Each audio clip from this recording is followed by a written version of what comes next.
Bom, vamos para o próximo exercício. Quanto mais exercícios a gente fizer, mais a gente fica treinado, mais a gente entende também. Esse exercício é igual aos outros, aos anteriores, só que ele dá um gráfico desta vez, tá? Então percebe, repetindo, geralmente tem dois tipos de exercícios. Ou aqueles primeiros que você tem que na raça descobrir qual é a função, ou seja, a partir do zero, né? Ele te dá algumas informações e você monta a função exponencial. Ou esses outros que ele te diz qual é a função, só que tem uns K, A, C, uns parâmetros que você tem que descobrir, tá? Então vamos para esse aqui, ó. Esse aqui ele fala assim: eu tenho um tipo de eucalipto que tem uma expectativa de crescimento dele exponencial nos primeiros anos, tá? Modelado pela função y de t, onde y é a altura do eucalipto, tá? Y de t vale k vezes a elevado a t menos 1. Ele deu a função, só que ele tem um a e um k. Tem dois carinhas que você não conhece. Y representa a altura da planta, t é o tempo em anos, k e a são constantes reais que ele não diz quais são. A y igual a zero fornece a altura da muda quando plantada, né? E eles querem cortar o eucalipto quando chegar a 8 metros, tá?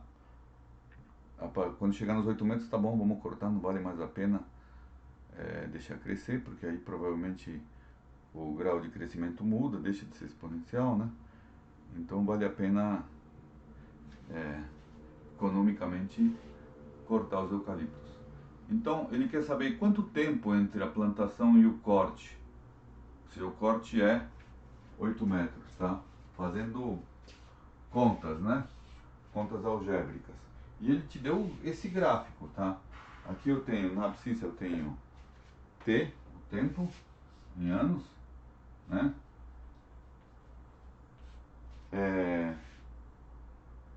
O y é em metros, né?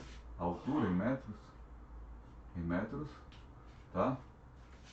E ele te dá o seguinte gráfico, ele diz que é um crescimento exponencial, né? Ele diz que esse valor vale 0,5 e aqui ele diz que tem um ponto que quando o t vale 6, a minha altura y vale 32. Então veja, aqui, diferentemente do anterior, ele não disse em palavras, em português, as condições de contorno. As condições de contorno estão escondidas neste gráfico. Ou seja, a primeira condição de contorno, na verdade ele te deu, se você for observar, ele deu esse ponto aqui, esse é uma condição de contorno. E tem mais um ponto que ele deu, que é esse aqui, ó. Isso vocês têm que ter essa percepção. Ele disse quanto que vale esse ponto também. 0,5 de altura e para lá andou 0, né? Então ele deu dois pontos. Esses dois pontos são duas condições de contorno. Significa que quando t vale 0, quanto que vale meu y? Y vale 0,5. Eu estou tirando do gráfico isso, tá? E outra coisa que dá para tirar do gráfico é que quando t vale 6, o meu y vale 32. Essas duas são as condições de contorno dadas pelo gráfico. Então todo esse desenho desse gráfico é só para essas duas condições de contorno. Isso aqui é a mesma coisa que dizer isso aqui, condições de contorno, tá? Então às vezes ele fala em português, às vezes ele dá um gráfico, que é esse caso, tá? Então, idêntico ao exercício anterior, antes de responder o exercício, temos que primeiro descobrir quanto vale K e quanto vale A partir das condições de contorno, que são essas duas, tá?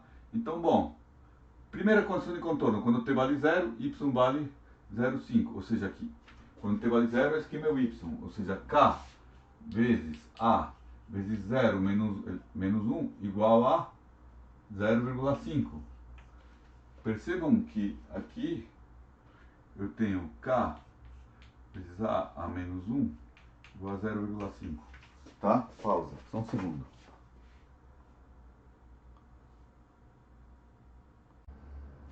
Bom, a primeira condição de contorno me deu isso então, tá?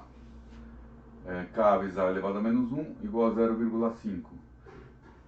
Percebam que essa função, às vezes tem gente que diz, não, o K é sempre o valor inicial, né? Quando t igual a zero, k é o valor do meu y. Não é o caso, né? Nessa função eu tenho a elevado a t a menos 1, elevado a t menos 1. Então, o k não corresponde ao valor inicial 0,5. Eu tenho k vezes a menos 1 é 0,5. Então, nem sempre esse coeficiente que está aqui na frente é o valor inicial, tá? Só é o valor inicial quando o meu expoente aqui não tem uma adição ou subtração, tá? Então tomem cuidado, tá? Bom, então essa é a minha primeira condição de contorno.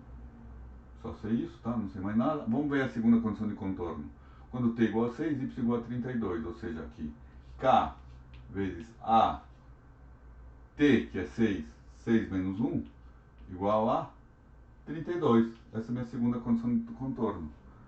Ou seja, k a quinta igual a 32.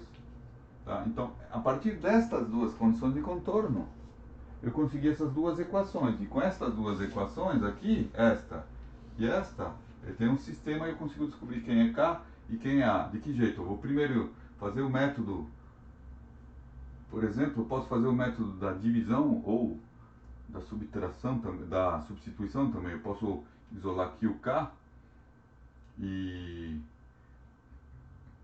vamos fazer o da substituição, vai. A da divisão era até mais rápido, mas vamos fazer o da subtração, da substituição. K igual a 0,5, esse A passa para o outro lado, fica A, 0,5A, porque A menos 1 passa para o outro lado, vira A, tá? A menos 1 é 1 sobre A, tá? Então de baixo passa para cima. Então aqui fica 0,5A vezes A quinta igual a 32. Ou seja, 0,5A vezes A quinta, 0,5 vezes A sexta, igual a 32.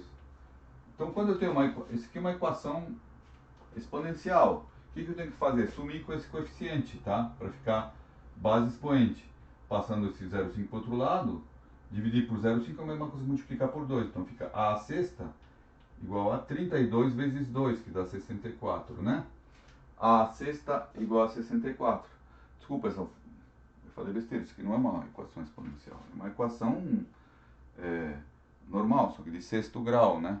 De sexto grau. Que número elevado a sexta que dá 64? 2. 2 elevado a sexta é 64. Também temos o menos 2, tá? Mas, eu sei que se fosse menos 2, isso aqui não seria uma função exponencial, porque não pode ter base negativa, tá?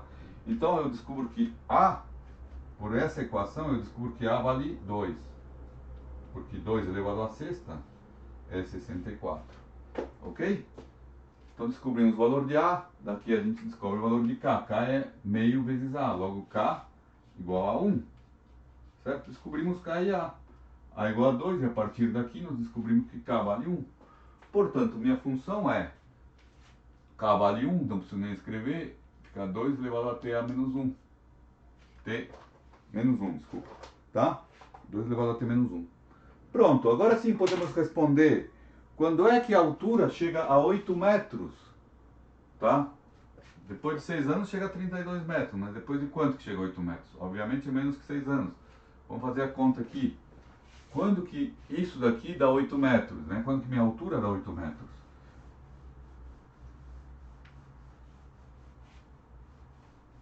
Bom, 2 vezes, molhou aqui, 2 t a menos 1 é igual a 8.